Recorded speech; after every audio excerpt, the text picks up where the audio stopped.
السلام علیکم، welcome back to the channel. آج ہم ایک انتہائی اہم اور حساس موضوع پر بات کرنے جا رہے ہیں، فوریکس ڈیلنگ ڈیکس بروکر اصل میں پیسہ کیسے کماتے ہیں، بی بک ماڈل کی مکمل حقیقت۔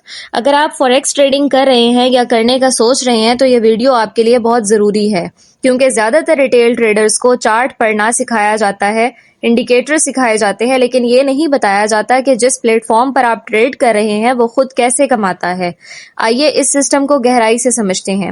سب سے پہلے بنیادی سوال، ڈیلنگ ڈیکس بروکر کیا ہوتا ہے؟ فوریکس مارکیٹ میں دو بنیادی ماڈلز ہوتے ہیں، اے بک، بی بک۔ اے بک میں بروکر آپ کے ٹریڈ کو براہ راست مارکیٹ یا لیکویڈیٹی پرووائڈر کے پاس بھیج دیتا ہے، وہ صرف کمیشن یا اسپریڈ سے کماتا ہے۔ لیکن بی بک ماڈل میں معاملہ مختلف ہوتا ہے۔ بی بک بروکر آپ کی ٹریڈ کو باہر مارکیٹ میں نہیں بھیجتا، وہ آپ کی ٹریڈ کو اپنے اندر کرتے ہیں تو بائے ہی رکھتا ہے، یعنی اگر آپ سیل کر کے سائٹ پر ہوتا ہے تو اگر آپ سیل بروکر سائٹ پر ہوتا ہے، بائے تو بروکر، سادہ الفاظ میں آپ کا نقصان بروکر کا منافع، آپ کا منافع بروکر کا نقصان، یہی بی بک کا بنیادی اصول ہے۔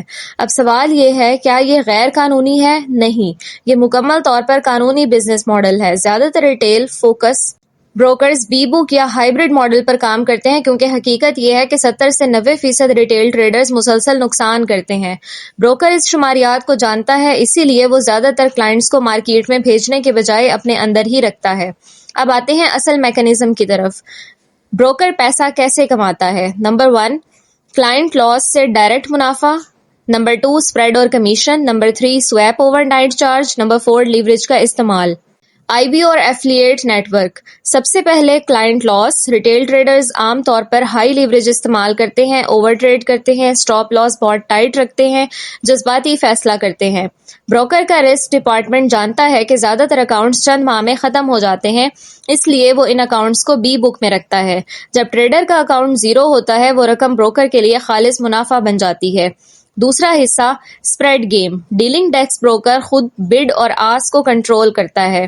وہ اسپریڈ کو بڑھا سکتا ہے، خاص طور پر نیوز کے وقت، ہائی وولیٹیلٹی کے دوران، کم لیکویڈیٹی سیشن میں۔ ہر ٹریڈ پر چند پپس کا اضافہ اسپریڈ طویل مدت میں بہت بڑا منافع بن جاتا ہے۔ تیسرا حصہ، سٹاپ لاس ہنٹنگ۔ یہ حساس موضوع ہے، کیا بروکر واقعی سٹاپ لاس ہنٹ کرتا ہے؟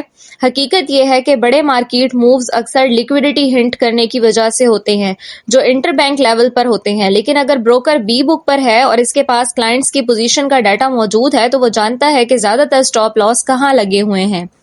اگر اکثریت ایک ہی جگہ پر ایسل لگا رہی ہو تو اس زون میں پرائس سپائک کلائنٹس کے لیے نقصان دہ اور بروکر کے لیے فائدہ مند ہو سکتی ہے، لیکن یہ ہر بروکر نہیں کرتا۔ ریگولیٹڈ بروکرز عام طور پر رسک مینجمنٹ سسٹم کے تحت کام کرتے ہیں۔ چوتھا حصہ، ہائیبرڈ ماڈل۔ کئی بروکر مکمل بی بک نہیں ہوتے بلکہ ہائیبرڈ ہوتے ہیں۔ اس کا مطلب چھوٹے، نئے، جذباتی ٹریڈرز بی بک این، مسلسل منافع کمانے والے یا بڑے اکاؤنٹس این اے بک۔ اگر کوئی ٹریڈر مسلسل جیت رہا ہو تو بروکر اسے مارکیٹ میں بیچ کر دیتا ہے تاکہ بروکر کا رسک ختم ہو جائے۔ اسے کہتے ہیں ڈائنامک ہیجنگ ماڈل۔ اب ایک اہم سوال، اگر بروکر ہمارے خلاف ہے تو کیا ہم کبھی جیت نہیں سکتے؟ بالکل جیت سکتے ہیں، کیونکہ بروکر کا مقصد ہر کلائنٹ کو ہرانا نہیں ہوتا، اس کا مقصد رسک کو مینج کرنا ہوتا ہے۔ وہ جانتا ہے کہ مجموعی طور پر زیادہ تر کلائنٹس ہاریں گے، اس لیے اسے ہر فرد کے خلاف سازش کرنے کی ضرورت نہیں ہوتی۔ اصل مسئلہ ٹریڈر کی نفسیات اور ڈسپلن ہے۔ اب آئیے دیکھتے ہیں ریٹیل ٹریڈر کیوں ہارتا ہے۔ ہائی لیوریج، اوور کانفیڈنس، بغیر پلان ٹریڈنگ، سگنل گروپس پر انحصار، رسک مینجمنٹ کی کمی۔ بروکر صرف سسٹم فراہم کرتا ہے، زیادہ تر نقصان ٹریڈر کی اپنی غلطیوں سے ہوتا ہے۔ لیوریج کا جال۔ بروکر 1:500 یا 1:1000 تک لیوریج بی بک دیتا ہے۔ کیوں؟ کیونکہ زیادہ لیوریج برابر ہے تیز منافع یا تیز نقصان، اور تیز نقصان برابر ہے اکاؤنٹ جلدی ختم ہونا۔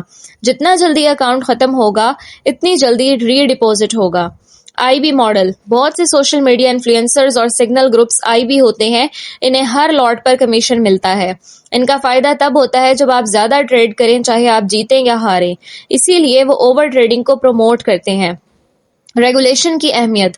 اگر آپ بی بک بروکر کے ساتھ ٹریڈ کر رہے ہیں تو یہ دیکھیں کیا وہ معتبر ریگولیٹری باڈی کے تحت ہے، کیا کلائنٹ فنڈز سیگریگیٹڈ ہیں، کیا وہ ٹرانسپیرنٹ ہے۔ ریگولیٹڈ بروکر کا مطلب یہ نہیں کہ وہ اے بک ہے، لیکن اس کا مطلب یہ ہے کہ وہ قانونی دائرے میں کام کر رہے ہیں۔ اب سب سے اہم بات، آپ اس سسٹم میں کیسے بچ سکتے ہیں؟ کم لیوریج استعمال، رسک فی ٹریڈ 1 to 2% رکھیں، جذباتی ٹریڈنگ ختم کریں، نیوز کے وقت اسپریڈ کو سمجھیں، بروکر کا بزنس ماڈل جان کر ٹریڈ کریں۔ آپ مستقل منافع کمانے لگیں تو اکثر بروکر آپ کو اے بک میں منتقل کر دیتے ہیں کیونکہ اب آپ رسک بن جاتے ہیں۔ نتیجہ، بی بک ماڈل کوئی خفیہ سازش نہیں بلکہ ایک بزنس اسٹرکچر ہے۔ اصل جنگ چارٹ پر نہیں، نفسیات پر ہوتی ہے۔ اگر آپ بغیر علم، بغیر رسک مینجمنٹ اور ہائی لیوریج کے ساتھ مارکیٹ میں آئیں گے تو چاہے بروکر اے بک ہو یا بی بک، نقصان یقینی ہے۔ لیکن اگر آپ ڈسپلنڈ ہیں، رسک کنٹرول کرتے ہیں اور سسٹم کو سمجھ کر ٹریڈ کرتے ہیں تو آپ اس ماحول میں بھی کامیاب ہو سکتے ہیں۔ مارکیٹ دشمن نہیں ہے، بروکر دشمن نہیں ہے، سب سے بڑا دشمن لا علمی اور جذبات ہیں۔ اگر آپ کو یہ ویڈیو معلوماتی لگی ہو تو چینل کو سبسکرائب کریں، ویڈیو کو لائک کریں اور کمنٹس میں بتائیں کہ اگلا موضوع کس پر چاہیے۔ اللہ حافظ۔